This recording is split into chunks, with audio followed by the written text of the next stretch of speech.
Carmen Mory, known as the Black Angel of Ravensbrück.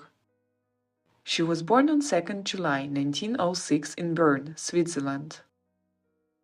Mory worked as a journalist, including for the Manchester Guardian.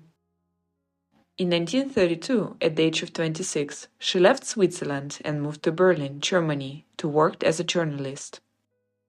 On January 30, 1933, the Nazi Party came to power in Germany.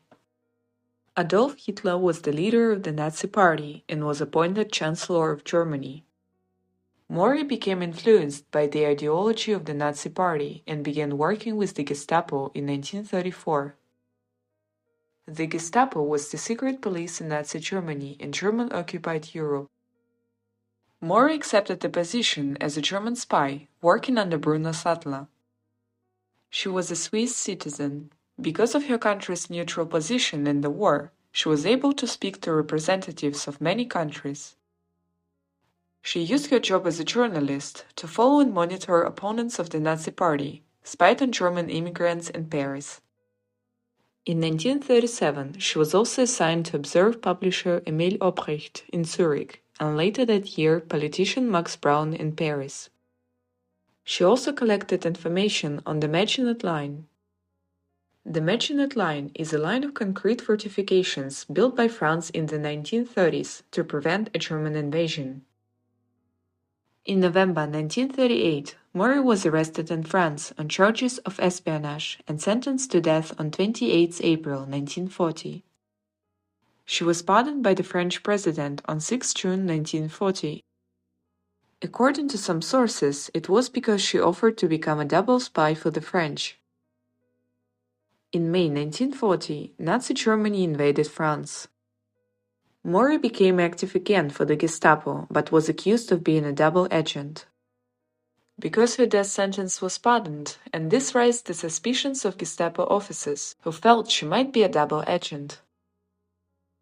Having lost the trust of her superiors in the Gestapo, she was then arrested by German authorities in 1941 and was sent to Ravensbrück concentration camp.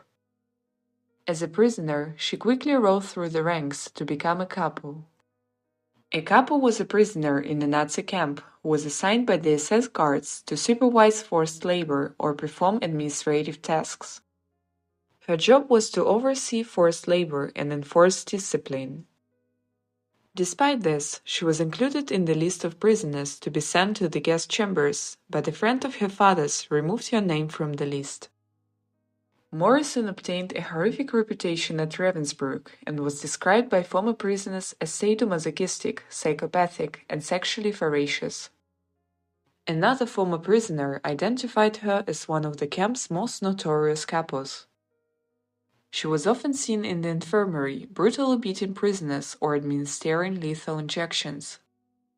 She helped the guards and did horrible things to other camp prisoners, including deliberately torturing and murdering them. According to witnesses, she oversaw forced labor, beating prisoners with her belt and with a rubber hose to make them work faster, and often forced inmates to strip naked before pouring freezing water over them to induce hypothermia. She also had a close relationship with Anne Spurry. Ravensbrück camp was liberated in 1945 and Mory was released from the camp. She tried to hide but was identified by other prisoners for her actions at Ravensbrück camp and was arrested by Allied authorities. Mory was tried in 1947 at the Hamburg Ravensbruck trials. She was convicted of war crimes and sentenced to death. But before her execution could take place, she committed suicide by slitting her wrists on 9 April 1947. The bodies of Mory and other hanged war criminals were buried on the prison ground in Hameln, but they were all reburied on the Waldfriedhof of Hameln Cemetery am Wil and marked with iron crosses. The site became a neo-Nazi place, and in 1986 all the iron crosses were removed and is now a grass field with no markers.